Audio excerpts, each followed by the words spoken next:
Bonjour à tous et bienvenue sur cette nouvelle vidéo qui sera sur mes lectures du mois.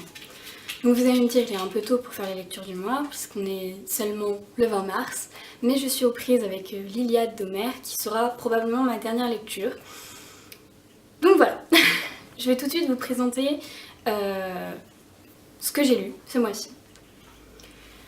Donc, le premier livre que j'ai lu, c'est La femme parfaite est une connasse. Voilà.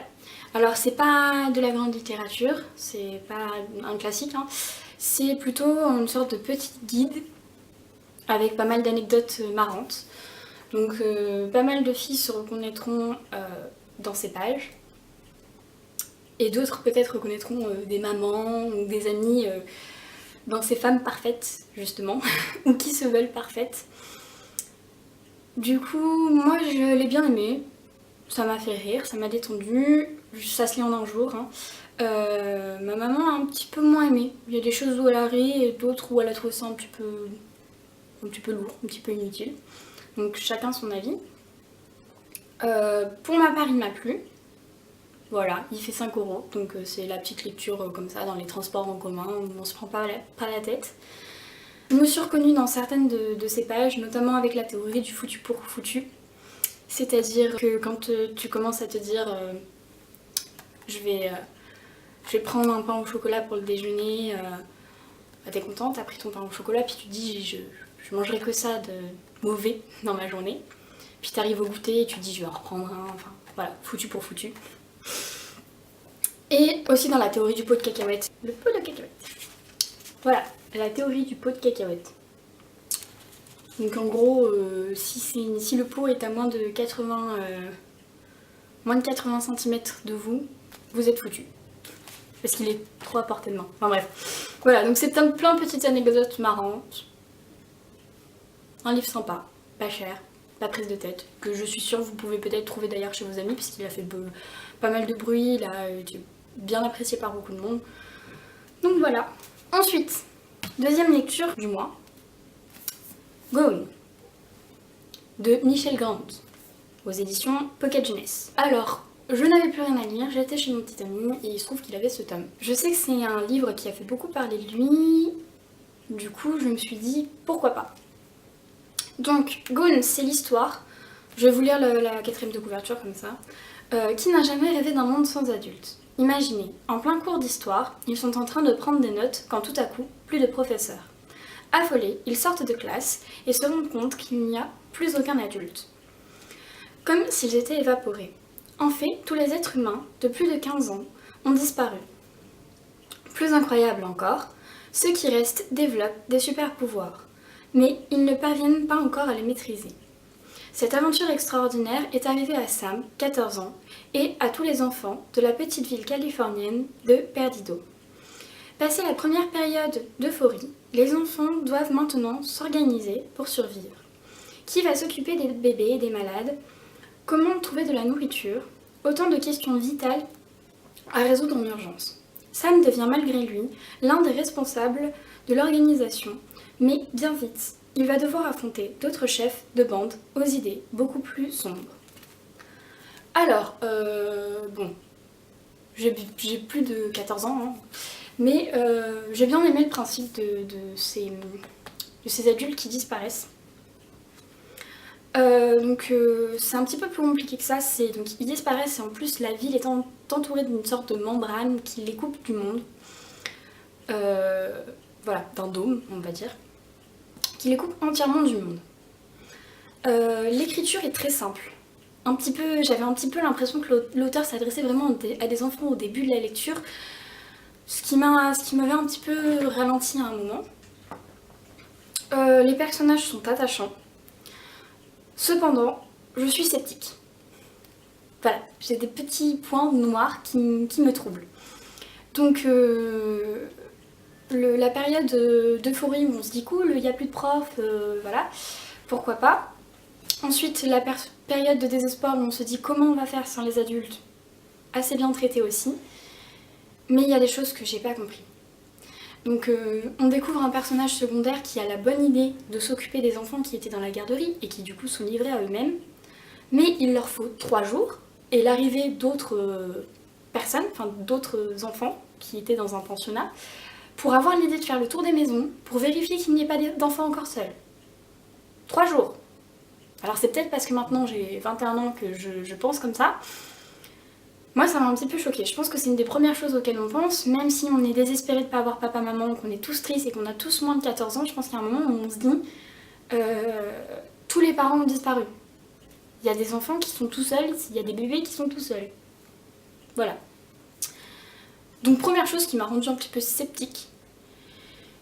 Et ensuite, donc c'est une lecture qui en théorie s'adresse plutôt aux personnes de moins de 14 ans, ou du moins à des adolescents. Ça peut être lu par tout le monde, hein, je dis pas. Mais justement, pour des adolescents, je trouve que certains passages, les mecs c'est des psychopathes.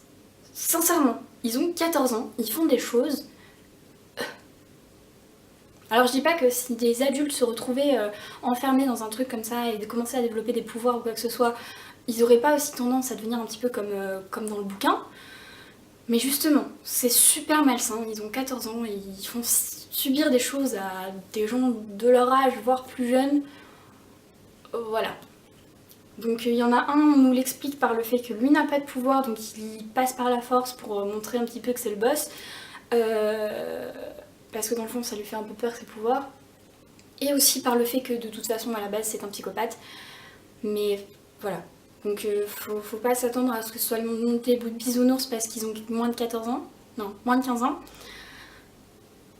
C'est trash à des moments, je trouve. Moi ça m'a perturbée. Voilà.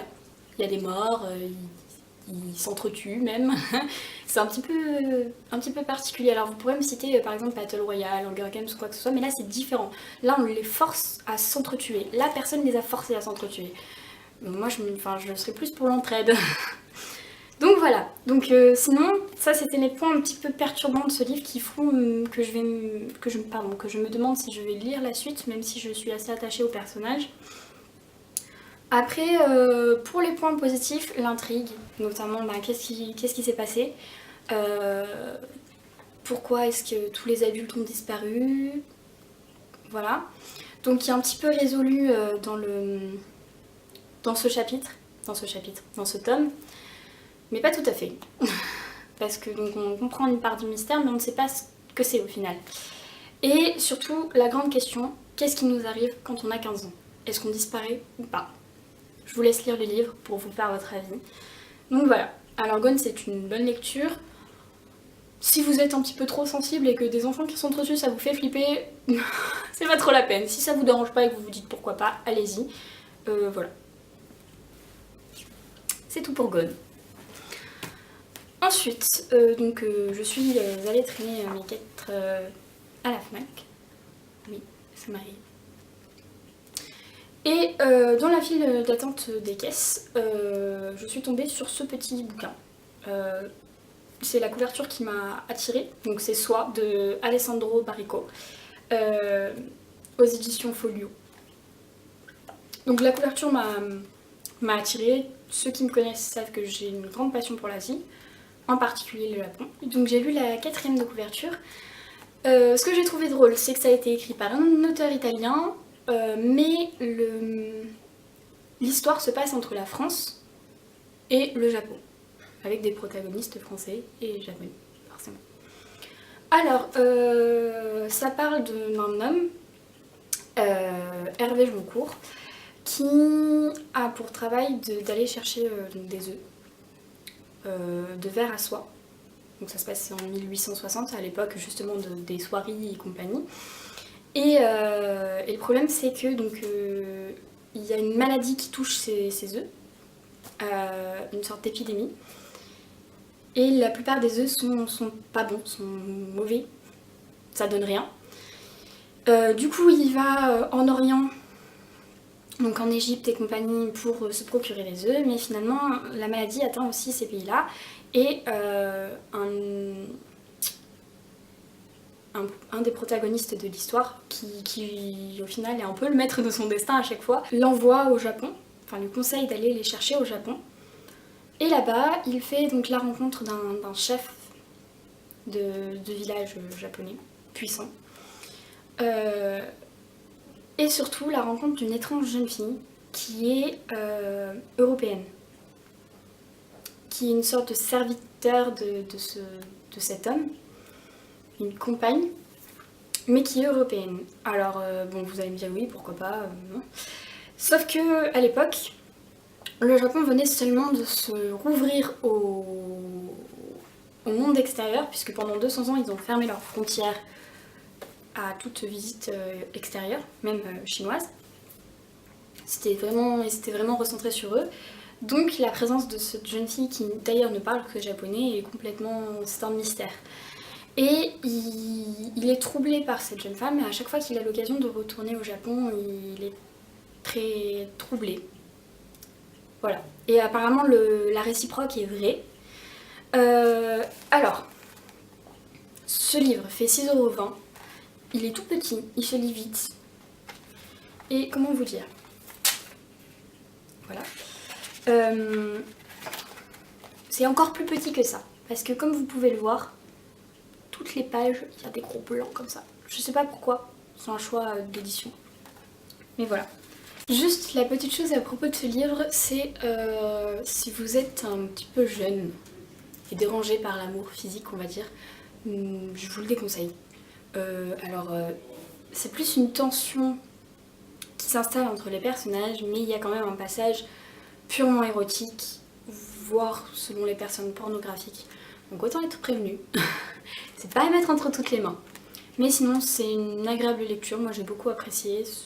Voilà, on apprend des choses, c'est très sympa. Et enfin, pour mes lectures du mois de mars, je vais vous présenter le livre Demain j'arrête de Gilles Le Jardinier, aux éditions Fleuve Noir.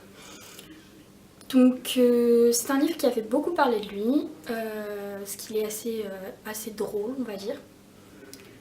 Je vais vous dire que je l'ai lu parce qu'en fait il est à ma mère ce livre, et que j'avais entendu qu'il était marrant, qu'il était sympa à lire et tout.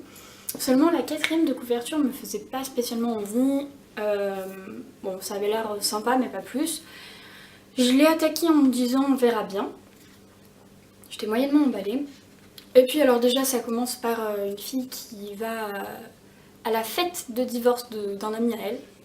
Ça commence plutôt bien. Je me suis dit c'est cynique, c'est parfait, ça risque de me plaire. Et j'ai accroché au personnage principal de Julie. Je l'ai trouvé très marrant, vraiment.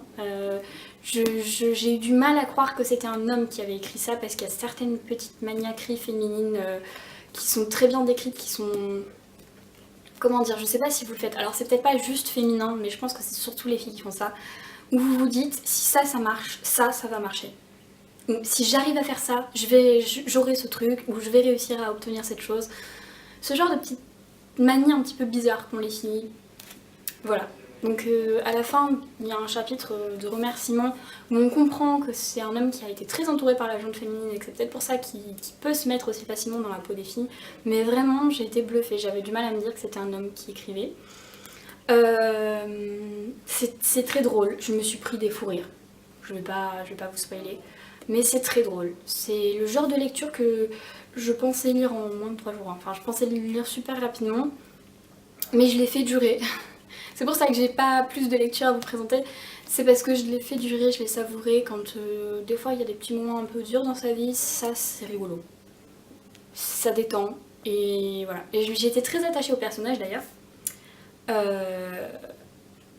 Donc voilà, donc pour mon ressenti, pour la petite histoire, en fait c'est une fille qui s'appelle Julie, qui s'est fait larguer par son petit ami, pour qui elle avait quitté ses études. Elle était folle de ce mec, et en fait c'était un goujat.